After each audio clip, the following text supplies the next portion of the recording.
Perkenalkan, nama saya Muhammad Sadum Markadafi, NIM 200311080012 dari Fakultas Pertanian, Prodi Agroteknologi Universitas Samratulangi.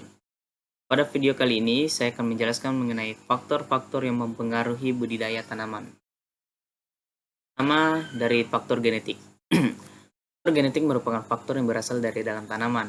Faktor genetik tidak dianggap sebagai variabel tumbuh karena tidak terukur secara deterministik. Ukuran hanya dapat dilakukan terhadap komponen tumbuh atau hasil dari fenotip tanaman.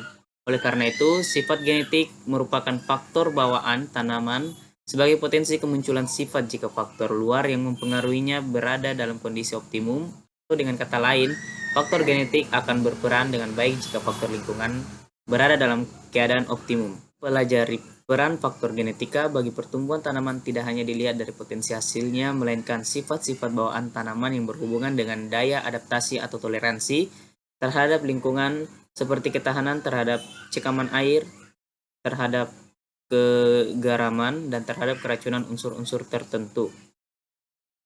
Yang kedua, kita lihat dari faktor lingkungan. Faktor lingkungan merupakan faktor yang berasal dari luar tanaman. Faktor lingkungan terbagi dari dua faktor. Yang pertama adalah dari faktor biotik, yaitu hama, penyakit, gulma, mikroorganisme tanah, dan faktor abiotik, yaitu cahaya matahari, kecepatan angin, kelembapan udara, curah hujan, dan kesuburan tanah. Faktor lingkungan biasanya berupa variabel bebas. Antara variabel bebas ini bisa saling mempengaruhi dan dapat bersifat sebagai variabel deterministik atau sebagai variabel stokastik.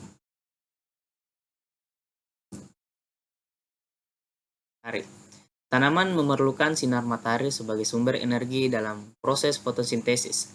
Hasil fotosintesis tanaman menghasilkan gula atau karbohidrat, yang dimana karbohidrat inilah digunakan untuk tanaman untuk menjadi energi pertumbuhan. Oleh karena itu, sinar matahari sangat dibutuhkan oleh tanaman. Setiap jenis tanaman kebutuhan energi berbeda-beda. Ada jenis tanaman yang perlu sinar matahari banyak, 100% cahaya, ada juga yang sedikit, yaitu kurang dari 100%. Ada 3 faktor cahaya yang penting yang mempengaruhi pertumbuhan dan perkembangan tanaman, yaitu yang pertama dari intensitas cahaya. Berkaitan dengan keadaan di mana cahaya berada dalam jumlah yang memungkinkan tanaman untuk berfotosintesis. Yang kedua dari kualitas cahaya, merujuk pada komposisi panjang gelombang yang dapat mempengaruhi tanaman untuk melangsungkan metabolisme terutama fotosintesis. Yang ketiga ada fotoperiodisitas atau lama waktu memicu terjadinya fotosintesis. Pertumbuhan tanaman pada umumnya berkisar antara 15 derajat sampai 40 derajat Celcius atau 59 derajat sampai 440 derajat Fahrenheit. Suatu tempat ditentukan oleh altitude atau ketinggian dan latitude atau garis lintang.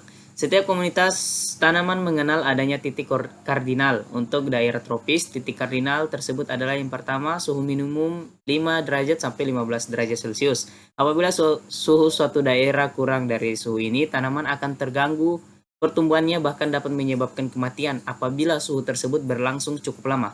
Yang kedua, suhu optimum sekitar 30 derajat Celcius. Suhu yang paling baik untuk pertumbuhan tanaman. Dan yang ketiga, suhu maksimum sekitar 40 derajat Celcius. Apabila suhu lingkungannya di atas suhu maksimum, maka pertumbuhan tanaman juga akan terganggu, bahkan dapat menyebabkan kematian. Yang ketiga, kelembapan udara. Kelembapan udara pada umumnya dinyatakan dalam kelembapan relatif yang mempengaruhi evapotranspirasi tanaman.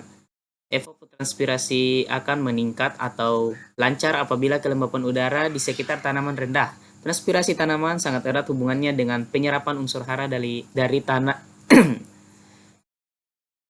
Transpirasi tanaman sangat erat hubungannya dengan penyerapan unsur hara dari dalam tanah. Apabila transpirasi cepat, penyerapan unsur hara juga akan cepat. Tetapi apabila kelembapan udara tinggi, menyebabkan transpirasi menjadi lambat sehingga penyerapan unsur hara juga akan lambat. Kelembapan udara yang tinggi dapat menstimulir pertumbuhan jamur, fungi, bakteri yang dapat merugikan tanaman. Oleh karena itu, salah satu cara pemeliharaan tanaman adalah mencegah terjadinya kelembapan yang tinggi di sekitar tanaman dengan memangkas cabang-cabang yang tidak produktif atau tunas-tunas air dan cabang maling pada tanaman. 4. Air. Pertumbuhan tanaman berbanding lurus dengan ketersediaan air. Pertumbuhan akan terbatas pada keadaan air yang terlalu rendah maupun terlalu tinggi. Hal ini mungkin disebabkan karena bila air terlalu tinggi, konsentrasi oksigen dan tata udara tanah menjadi jelek. Sedangkan bila ketersediaan air terlalu rendah, maka tanaman selara juga dapat menyebabkan stres karena tidak dapat menjalankan fotosintesis dengan baik. Air dibutuhkan tanaman untuk pembentukan karbohidrat, mempertahankan hidrasi air, protoplasma atau turgor, dan alat untuk translokasi tanaman dan translokasi unsur hara. Kekurangan air dapat menyebabkan berkurangnya pembelahan sel dan perpanjangan sel, sehingga pertumbuhan tanaman terganggu. Kadar air yang rendah dapat mempengaruhi respon tanaman terhadap pemupukan. Bahan organik mentah dalam tanah tidak langsung digunakan sebagai makanan dari tanaman, akan tetapi harus mengalami perombakan pertama dalam humus dan kemudian ke dalam produk sederhana sebelum dapat dimanfaatkan. Pekerjaan atau perombakan ini dilakukan dengan mikroorganisme yang ada di dalam tanah. Gula, pati, dan protein dirombak pertama kali, kemudian selulose dan substansi lemak atau lipoid, dan terakhir lignin, zat kayu, dan substansi berkayu. Jenis organisme hidup yang terdapat dalam tanah dapat berbentuk tanaman, bakteri, algae, akar-akar, rhizoi, dan rhizome, dan hewan protozoa, nematoda, tungau, serangga terum. Sejumlah besar bakteri dan fungi menyebabkan berkurangnya substansi organik. Mereka melakukan proses mineralisasi menghasilkan berbagai macam hara yang tersedia bagi tanaman. Banyak bakteri dan fungi patogenik menyebabkan penyakit pada tanaman. Beberapa fungi berbentuk mikoriza bekerja sama dengan akar tanaman tinggi untuk membantu tanaman dalam penyerapan air dan mineral.